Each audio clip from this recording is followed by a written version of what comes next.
conseiller. En fait, dans les deux versions, c'est admirable conseiller. Il n'y a pas de virgule. Et c'est important parce que même le mot admirable, on pourrait le mettre de partout. Admirable Dieu puissant, admirable Père éternel, admirable Prince de paix. Le mot admirable est véritablement un qualificatif. Mais est-ce que vous me permettez de vous raconter une petite histoire? Je vais raconter pas mal à Noël, mais j'aimerais vous raconter une belle petite histoire que j'ai trouvée, ou je la trouve, c'est tout.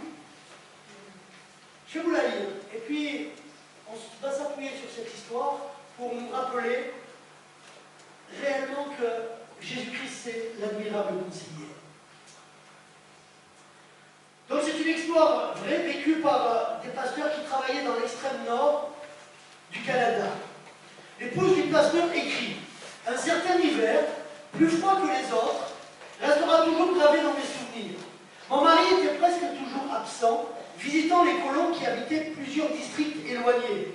Nos deux fils étaient en bonne santé, mais notre petite Ruth était souffrante. Aucun d'entre nous n'avait de vêtements d'hiver convenables. Je les rapiéciais toujours à nouveau, et le découragement me prenait petit à petit. Il n'y avait plus d'eau dans notre source, et le vent entrait dans les fentes des parois. Mais chaque famille luttait également pour joindre les deux bouts. Le salaire de mon mari n'était pas payé régulièrement et ne suffisait pas à nos besoins. Au moment où j'aurais eu besoin d'une plus grande mesure de foi, elle commença à chanceler. Dès mon enfance, mes parents m'avaient appris à prendre Dieu au mot, et je croyais avoir bien appris ma leçon. Durant les temps difficiles, à l'exemple de David, je mettais toute ma confiance dans les promesses divines, et comme lui, je savais qu'il était ma forteresse et mon libérateur. Mais cet hiver-là, les circonstances devenaient de plus en plus pénibles. Le manteau de mon mari était à peine assez chaud pour octobre et nous étions en décembre. Il devait parcourir de grandes distances pour présider à des réunions et des ensevelissements. Pour le déjeuner, nous n'avions alors qu'une sorte de biscuit indien avec une tasse de thé non sucré. Noël approchait et les enfants attendaient des cadeaux. La glace était particulièrement épaisse et nos garçons désiraient des patins. Ma petite Ruth, qui ne connaissait qu'une poupée de chiffon que je lui avais confectionnée, désirait une vraie poupée et priait avec insistance afin d'en recevoir une. Cela me semblait impossible, mais combien j'aurais aimé lui faire plaisir. J'avais l'impression que Dieu nous oubliait, mais je n'en parlais pas à mon mari. Il travaillait avec tant de dévouement que je pensais qu'il était toujours plein de confiance. Le 24 décembre, mon mari fut appelé chez un malade habitant une grande distance. Je mis mon écharpe autour de son cou, lui donner un morceau de pain pour son dîner. J'aurais voulu lui murmurer comme tant d'autres fois un mot d'encouragement, mais aucun son ne sortit de mes lèvres. Ce fut une sombre journée. Lorsque j'écoutais la prière de ma petite fille Ruth, elle demandait une dernière fois des patins pour ses frères et une poupée pour elle-même. Sa figure était toute réjouie en murmurant: « Sais-tu, maman, je pense que demain matin, les cadeaux seront là de bonne heure. » J'aurais bien remué ciel et terre pour lui éviter un désappointement, et je me suis assise et versé quelques larmes amères. Mon mari revint fatigué, transi de froid. Je lui enlevai ses chaussures et ses minces chaussettes laissant découverts ses pieds rougis par le froid. Je fis cette remarque: « Je ne traiterai pas un chien de cette façon, combien moins un fidèle serviteur. » Une expression de tristesse parut sur son visage et je réalisai qu'il était bien près de se décourager lui aussi. Je lui apportai une tasse de thé avec un cœur défaillant en face de notre portée. Il prit ma main et nous restâmes assis une heure sans prononcer un mot. J'aurais souhaité mourir et dire à Dieu qu'il manquait à ses promesses. J'étais triste et dur de cœur. Nous entendîmes un bruit de cloche et quelqu'un frappa à la porte. Mon mari ouvrit et se trouva face à l'un de ses diacres qui expliqua que cette caisse était arrivée pour nous et qu'il avait pensé que c'était pour Noël. Sa femme avait rajouté avec d'autres personnes quelques victuailles. Il nous souhaita une bonne soirée et s'en alla. Sans parler, mon mari ouvrit la caisse et sortit une couverture. Et un matelot pour chacun de nous. À ce moment, il me sembla que Christ me jetait un regard de reproche. Mon mari se couvrit le visage de ses mains en disant: « Je ne puis toucher à ces objets. J'ai été infidèle. Juste au moment où Dieu m'a mis à l'épreuve pour voir si je tiendrais bon, j'ai douté. J'ai vu combien tu souffrais et je n'ai pas trouvé les mots pour t'encourager. Je lui répondis, c'est moi qui aurais dû t'encourager. Demandez au Seigneur de nous pardonner. Mon mari, vaincu par l'émotion, alla se recueillir dans une autre pièce. Quant à moi, je m'agenouillai là où j'étais. Mon cœur se brisa, toute ma dureté et mes ténèbres disparurent. Jésus revint et se tint devant moi en murmurant, « Ma fille ». Mon âme fut remplie de joie et de douces promesses. Je me plongeai dans la reconnaissance et l'adoration, tant et si bien que j'en oubliais le temps. Mon mari vint me retrouver, il avait lui aussi retrouvé sa sérénité. Il me dit maintenant, ma chère femme, remercions le Seigneur. Il prononça alors des paroles bibliques de louange, aucune autre parole n'aurait si bien exprimé notre reconnaissance. Bien plus tard, nous nous sommes penchés sur la caisse et nous avons pu découvrir les trésors qu'elle renfermait. Nous rions comme des gamins. Il y avait une paire de bottes pour chacun d'entre nous. Dans les miennes, un feuillet était glissé avec ce verset. Que tes chaussures soient de fer et d'airain, et ta force durera autant que tes jours. Dans la paire de gants destinée à mon mari, moi le Seigneur ton Dieu te dit, je tiendrai ta main droite, ne crains point, je viens à ton secours. Tout au centre de la caisse, nous trouvâmes un carton avec une poupée, puis à côté d'eux, 2 paires de patins. C'était trop pour moi. Je pleurais de nouveau et mon mari pleura de joie en voyant toutes ces choses utiles qui nous faisaient tant défaut. C'était minuit, quand tout fut déballé, nous étions fatigués mais si joyeux. Nous prîmes le temps de passer en revue toutes les occasions dans lesquelles Dieu nous avait secourus au cours des années. Vous auriez dû voir les enfants le matin de Noël. À la vue des patins, nos garçons poussèrent des cris de joie. Ruth serra sa poupée contre elle et sans un mot, elle alla se mettre à genoux au pied de son lit. Lorsqu'elle revint, elle murmura à mon oreille, je savais qu'elle serait là. Mais si elle n'était pas venue, j'aurais quand même remercié Jésus. Mon mari écrivit une lettre de gratitude à l'église de notre pays qui avait si généreusement suppléé à nos besoins par l'envoi de cette magnifique caisse de Noël. Par cette remarquable délivrance, notre reconnaissance est accrue et notre confiance aussi. Au cours des années qui ont suivi, bien des fois, nous avons été mis à l'épreuve. Mais bien résolus de ne plus laisser pénétrer le doute dans nos cœurs, nous nous sommes confiés pleinement en notre Père Céleste. Ceux qui se confient en l'Éternel ne sont privés de combien. Moi, c'est une histoire qui m'a ému. Et vous savez pourquoi elle m'émeut particulièrement? Parce que nous sommes, vous et moi, toujours très ingrats vis-à-vis de Dieu. J'aime cette histoire parce que pendant que des gens, des mois en avance, parce que nous sommes dans un temps reculé, des gens qui étaient en train de souffrir, des gens qui n'avaient plus de manteau, des gens qui n'avaient rien à manger, des gens dont les enfants parlaient de patins, donc des mois auparavant. Voilà que Dieu, dans un autre continent, était capable de mettre sur le cœur d'autres personnes des prières, des moments de louange, de préparer un paquet. Des mois auparavant, Dieu était déjà en train de travailler les cœurs de personnes pour mettre à cœur le besoin de ces personnes sans qu'ils sachent. Ils n'ont pas mis des patins parce qu'ils savaient qu'ils voulaient des patins. Ils n'ont pas donné une poupée parce qu'ils savaient qu'ils voulaient une poupée. Ils n'ont pas mis des gants parce qu'ils savaient qu'ils avaient besoin de gants. Dieu a révélé tout ça à leur cœur.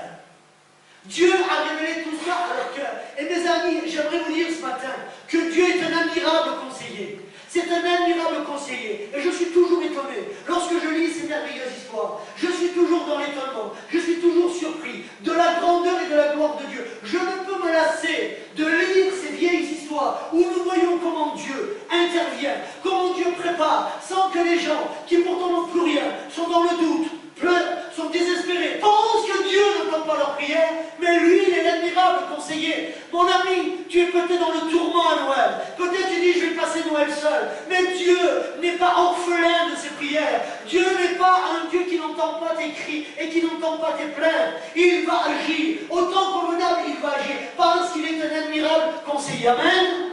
Il est un admirable conseiller, il prend soin de toi. Mais nous sommes tellement saturés de ce monde, nous sommes tellement saturés du regard de ce monde, que nous ne voyons plus Dieu dans les choses saintes. Nous ne voyons même plus Dieu agir. Nous ne savons plus recevoir même une parole bienfaitrice d'un frère, d'une sœur qui est là. Nous ne savons plus voir tout ça. Et pourtant, je peux vous dire que Dieu est à l'œuvre, que Dieu agit encore dans les cœurs. Plus le monde se noircit, plus les démons sont à l'œuvre, plus les temps sont courts, et je vous dirai que plus la grâce de Dieu, pour tous ceux qui ont à cœur de chercher Dieu, la grâce de Dieu se manifeste. Amen.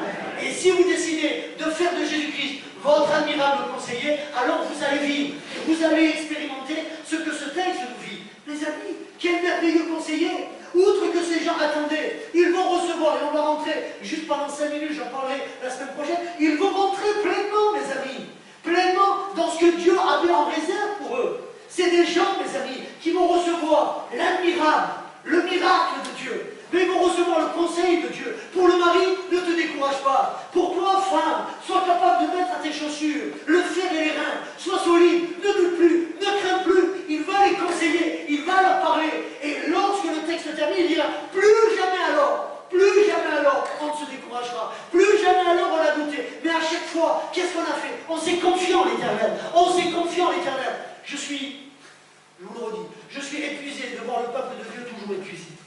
Je suis épuisé de voir des gens, lorsque c'est les galas de danse, alors on peut traîner. Stéphane me disait que là, l'église où ils vont, qu'ils font 3 répétitions pour le spectacle de Noël, pour que le spectacle de Noël tienne bien. Et c'est beaucoup, les choses sont très simplistes par rapport à ce que l'on peut faire nous. Et je me disais, waouh, dans le monde, on est prêt à passer des heures, à faire la queue, à faire des choses. Et quand c'est pour l'église, on est toujours fatigué. Les gens sont épuisés. Mais la Bible nous dit l'inverse, mes amis. Elle te dit, si tu vas vers le conseiller, vers l'admirable conseiller, lui, si tu sais te confier en lui, renouvelle tes forces. Amen. Il te fera jaillir comme l'aile. Amen. Nous, on était là hier soir jusqu'à 10 heures. Et je disais aux gamins, parce qu'à un moment donné, les plats d'eau, vous savez comment ils sont mous là. Bon, alors écoutez, c'est bien simple, si on reste jusqu'à 2 heures du matin, on restera jusqu'à 2 heures du matin. Bien simple. Et moi, j'ai rien à faire. Vous voulez chanter, alors du coup, ils se sont réveillés, ils se sont mis à chanter. On ne peut pas continuer à passer notre vie à être fatigué pour Dieu. Dieu, mes amis, veut être un admirable conseiller. Est-ce que vous voulez vivre cette dimension de l'admirable conseiller dans vos vies? Je voudrais juste traiter de la partie admirable ce matin. Et je conclurai par là. Le mot admiration, c'est un sentiment, dit le dictionnaire, de satisfaction, de joie éprouvée à l'égard de quelque chose ou de quelqu'un qui réalise un certain idéal de grandeur, de noblesse, de beauté. Objet d'admiration, considéré avec étonnement ou stupeur. Mais combien ça convient parfaitement à notre Jésus-Christ?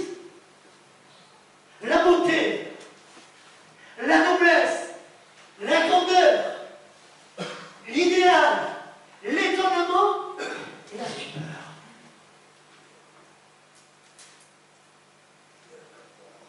Depuis quand tu t'es pas mis en admiration devant Jésus-Christ?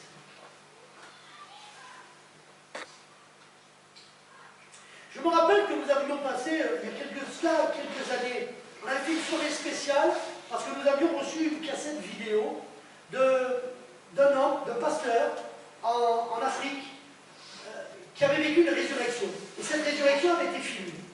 Et j'avais dit, waouh! Quelle plus belle preuve que les gens pourraient avoir qu'une résurrection.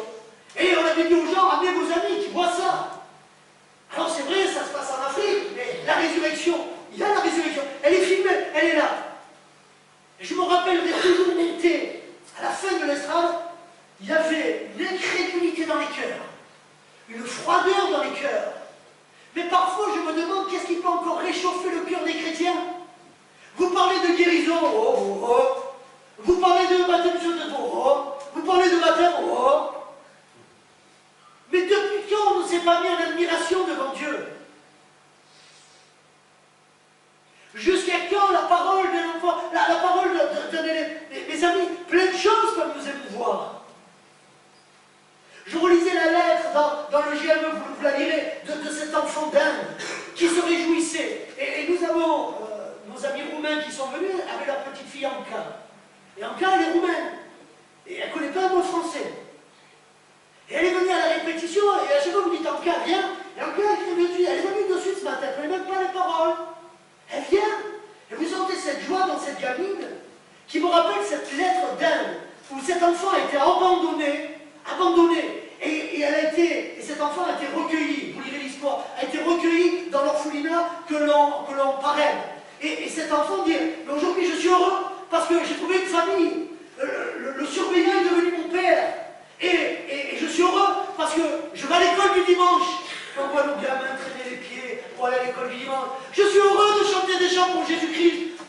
dit, oh là, c'est ennuyeux de chanter les chants pour Jésus-Christ. Mais mes amis, c'est notre faute à nous. C'est même pas leur faute à eux.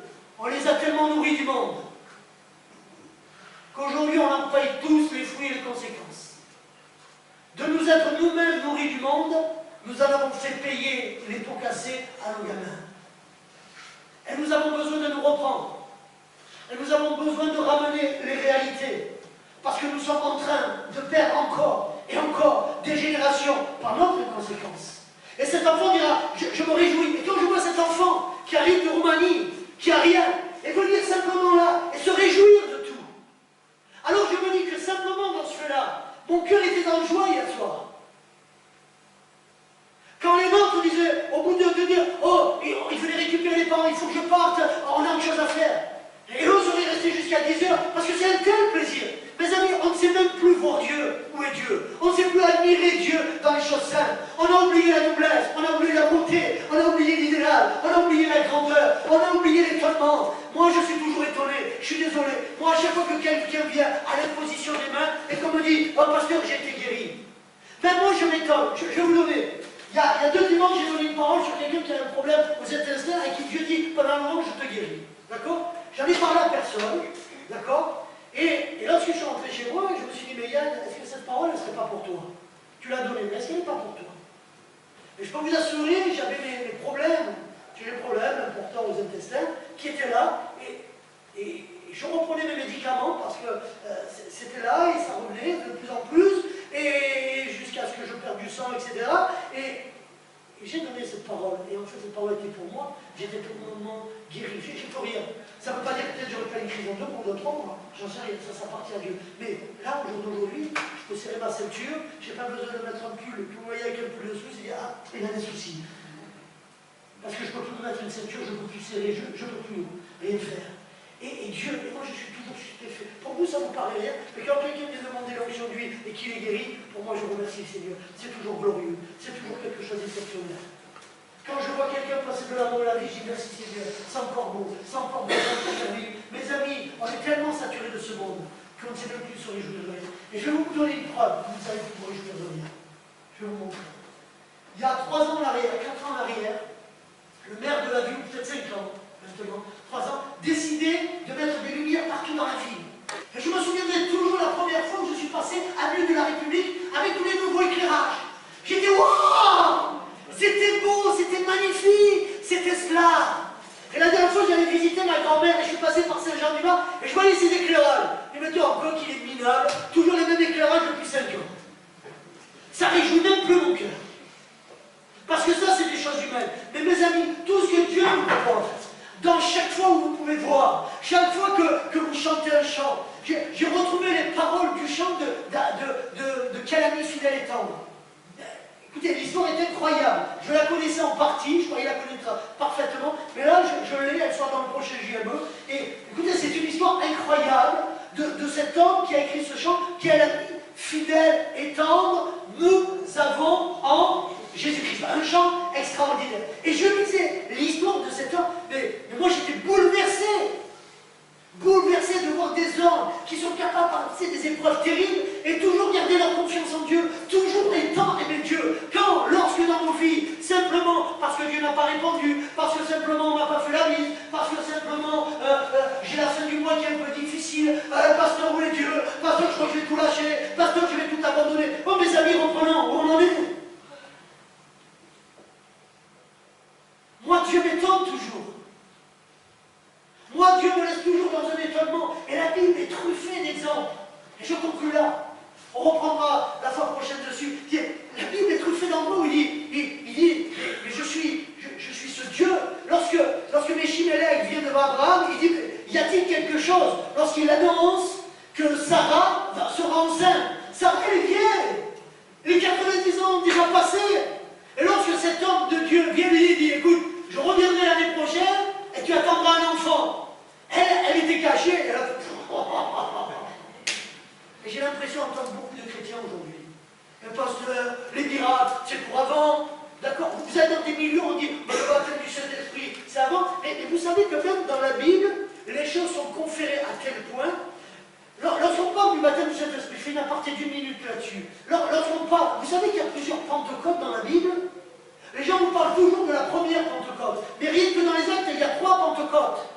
Il y a 3 Pentecôtes. La dernière est chez Corneille. Lorsque l'Esprit de Dieu vient s'emparer de lui, il y en a déjà 3. Mais à travers les siècles, tous les mouvements de réveil ont connu une visitation de l'Esprit. Tous les grands hommes de Dieu, de Finney en passant par les autres, ont tous été remplis de l'Esprit et ont porté l'Évangile encore plus loin. Il n'y a pas eu un baptême du Saint-Esprit. Il y en a eu à travers les siècles. Et le feu de l'Esprit continuera encore, je le crois, et se manifestera toujours. Il n'y a pas eu qu'une Pentecôte. Et moi, ce Jésus-Christ, juste religieux, juste élément, je le jette aux orties. Voilà, je le jette aux orties. Moi, ce qui m'intéresse, c'est sa puissance, c'est son autorité, c'est ce qui peut faire réellement changer vos vies. Et vous savez, quand vous vivez ça, alors c'est un plaisir de venir à l'église. C'est un plaisir le dimanche, de ne pas venir pour les gens, mais simplement de louer, comme on va le faire dans quelques secondes, de pouvoir louer, de pouvoir adorer Dieu. Vous venez et vous venez prendre ce repas. On oublie même dans les églises, pour être à la mode, hein, on ne fait plus la Sainte Seine. Hein, on en est rendu compte dans nos églises. On a tellement. Là, je ne vais pas me fermer les amis, mais c'est pas grave.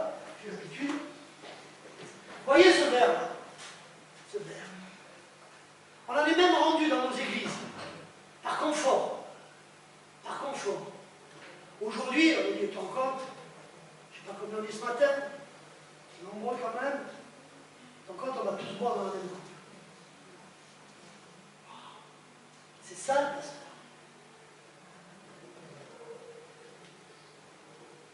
Pasteur, ça serait mieux les petites coupes. Pasteur, c'est bien le petit gobelet. Mais ça montre bien l'individualisme du monde qui est rentré dans l'église, même par ça. Écoutez, j'ai expliqué un jour une femme au téléphone. J'ai dit, écoutez, s'il y a quelqu'un qui tombe malade en prenant la coupe du Seigneur, c'est qu'on a enlevé de nos milieux et de nos croyances toute l'autorité et toute la puissance qui appartient au Seigneur. La puissance et l'autorité, elle est dans le sang et dans le souvenir de Jésus. Celui qui est garant de la Sainte Seine, c'est le Seigneur. C'est le Seigneur. Et c'est parce qu'on en a fait un Jésus-Christ tellement humain, on en a fait un Jésus-Christ tellement qu'il ne nous étonne plus de rien. La seule chose qui va nous étonner aujourd'hui, c'est que, oh, c'est bien, il y a la musique, oh, c'est bien, l'église elle est vivante, parce qu'on a fait des animations. Alors si c'est ça, mes amis, moi je le refuse. Je veux que l'église soit vivante parce qu'il y a des hommes et des femmes qui ont soif de prier, parce qu'il y a des hommes et des femmes qui ont soif de véritablement rechercher la présence de Dieu. Amen.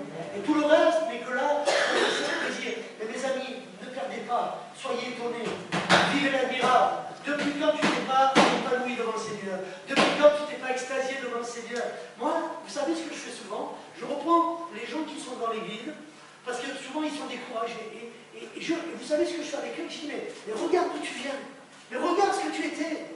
Mais regarde, tu allé à la mort, tu étais dépressif, ou tu étais ceci, ou tu as vécu ça. Mais regarde où tu en es aujourd'hui. Bien sûr qu'il y a des imperfections, bien sûr que tout n'est pas parfait, mais moi non plus. Hein, j'ai encore du boulot et les gens ont encore beaucoup de boulot. Mais regarde d'où tu viens. Et à chaque fois que vous faites ça, sur vos bien-aimés, alors vous voyez tout ce que Dieu a accompli. Vous voyez combien Dieu est à l'œuvre. Vous voyez combien le changement. Et tout ça me fait dire combien Dieu tu es grand. Amen. Amen.